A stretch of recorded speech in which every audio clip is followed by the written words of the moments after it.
বাংলাদেশ জাতীয়তাবাদী মুক্তিযোদ্ধা দল নারায়ণগঞ্জ জেলা কমিটির মতবিনিময় সভা অনুষ্ঠিত। আজ শনিবার দুপুরে নারায়ণগঞ্জ জেলা মুক্তিযোদ্ধা কমপ্লেক্স ভবনের তৃতীয় তলায় বাংলাদেশ জাতীয়তাবাদী মুক্তিযোদ্ধা দলের আয়োজনে সদর, বন্দর, ফতুল্লা ও সিদ্দিরগঞ্জ মোট 4টি থানার বীর মুক্তিযোদ্ধাদের সমন্বয়ে বাংলাদেশ জাতীয়তাবাদী মুক্তিযোদ্ধা দল নারায়ণগঞ্জ জেলা শাখার সিনিয়র সহসভাপতি বীর মুক্তিযোদ্ধা মোহাম্মদ নূর আলমের সভাপতিত্বে মতবিনিময় সভায় প্রধান অতিথি হিসেবে উপস্থিত ছিলেন জাতীয়তাবাদী যুবদল কেন্দ্রীয় কমিটির সাবেক সহসভাপতি মোহাম্মদ আনোয়ার হোসেন।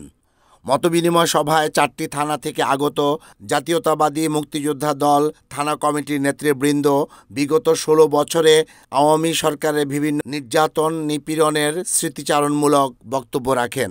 জেলা মুক্তিযোদ্ধা কমান্ডার মোহাম্মদ আলীর সাথে তৎকালীন একটি আওয়ামী প্রভাবশালী পরিবারের সাথে সখ্যতার কারণেই নারায়ণগঞ্জ জেলার বীর মুক্তিযোদ্ধাদের কোনো উন্নয়ন হয়নি বলে জানান বীর মুক্তিযোদ্ধারা। মতবিনিময় সভায় গুরুত্বপূর্ণ বক্তব্য রাখেন বাংলাদেশ মুক্তিযোদ্ধা সংসদের সাংগঠনিক সম্পাদক ও বাংলাদেশ জাতীয়তাবাদী মুক্তিযোদ্ধা দল কেন্দ্রীয় কমিটির সমাজ কল্যাণ বিষয়ক সম্পাদক বীর মুক্তিযোদ্ধা নূর হোসেন মোল্লা। আজকে 25 রাশি বলে সবাই যদি মনে করেন যে আমরা অনেক কিছু হয়ে গেছি, তো ভুল করবেন। আমরা কিন্তু যারা অতীতে যারা করে গেছে সেইভাবে আমরা থাকতে চাই না। আমরা থাকতে চাই আদর্শবান হিসাবে। আমরা মুক্তিযোদ্ধা সম্মান ব্যক্তি, আমরা সম্মান ব্যক্তি পেতে চাই। কারো কোনো দল করতে চাই না, কারো কোনো ক্ষতি করতে চাই না, কারো আঘাত করতে চাই না। কে আমাকে আঘাত করছে, কে আমাকে কষ্ট দিছে, সে আমরা সব ভুলে যাব।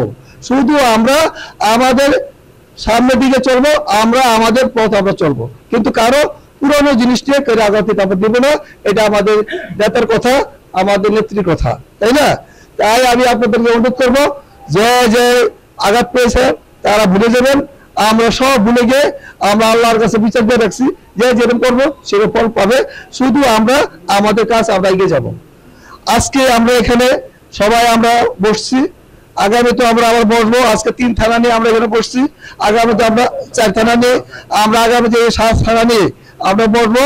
বিরাট করে আমাদের সেন্ট্রাল লিডার থাকবে, আমাদের সদ্য যারা আমাদের কেন্দ্রীয় লিডার আছে, মহাসচিব, প্রেসিডেন্ট, তাদের নিয়ে আমরা বসবো এবং আমাদের সেই সময় আমাদের অনেক কথা হবে। আজকে আমাদের এখানে আমাদের একটা জেলা কমিটি আছে, প্রত্যেকটি থানার কমিটি আছে, কিন্তু আমরা ওই সব বিলুপ্ত করবো। আমরা শুধু জেলা কমিটি রাখবো। জেলা কমিটি রেখে আমরা নতুন করে আবার আমরা থানা কমিটি সাজাবো। তো আজকে আমাদের জেলা কমিটি যারা বর্তমানে দায়িত্ব আছেন, আমাদের সম্মানিত সভাপতি সাহেব ছিল, উনি কিছুদিন আগে ইন্তেকাল করেছেন, মুসলাম সাহেব, এস.এম. মুসলাম সাহেব। আজকে পদবি হিসেবে আমাদের আলম সাহেব এটার দায়িত্ব আসে। আর আমরা আগামীতে আমরা সঠিক পথে কাজ করব এবং সঠিক সিদ্ধান্ত নিব। আমরা যারা মুক্তিযোদ্ধা বাইরে আছি, আমরা একমত। যদি কারো কোনো সমস্যা হয়, সবার টেলিফোন সবার কাছে দেওয়া আছে, সবার সাথে টেলিফোন করে যা যা করার আমরা অ্যাকশন নেব। কিন্তু যদি এখন কেউ যদি আমাদের জিম্মা পড়ে, তখন আমরা ছাড়বো না। আমরা এই আঘাত আমরা প্রত্যাঘাত করবো। সাবেক ডিস্ট্রিক্ট কমান্ডার মামুনুল সাহেব, যারা কেউ ভুল বুঝবেন না, উনি একটা পরিবারের কারণের জন্য সে মুক্তিযোদ্ধাদের সব কাজ সে করতে পারে নাই। তো এই জন্য তার জন্য আমরা ভুল বোঝাবুঝি করবো না। আশা করি সে আমাদের এখন আমাদের সাথে থাকবে, আমাদের কাজ করে। কিন্তু একটা বলি যে আমরা অনেক করার সে ইচ্ছা ছিল, সে করতে পারে নাই। তো ভবিষ্যতে সে এখন করবে আল্লাহ ইনশাল্লাহ। সমাপনী বক্তব্য রাখেন অনুষ্ঠানের সভাপতি বীর মুক্তিযোদ্ধা মোহাম্মদ নূর আলম। আওয়ামী লীগ শাসনামলের যে কমিটি চলতেছে, যারা নিয়ে এখন অফিস আদালতে কার্যক্রম আছে, তাদের কার্যক্রম স্থগিত করার জন্য আমাদের সাবেক ডিস্ট্রিক্ট কমান্ডারের কাছে বিশেষভাবে অনুরোধ রইল, বিগত কমান্ডের কোন লোক প্রশাসনে কেউ সাথে কোনো যোগাযোগ করতে পারবে না আমাদের ছাড়া। সাবেক এমপি সাহেব আমাদের মুক্তিযোদ্ধাদেরকে একটা কথা বলছিল খাবার নিয়ে, এটা প্রতিবাদ করছিলাম আমি শুধু, যে আপনার খাবারের জন্য মুক্তিযোদ্ধা আমরা হই নাই, আপনি দিলেন কেন? আর আপনি আইনটা দিয়া খাওয়াই কেন খোটা দেন? আপনার খাবার খাবো না?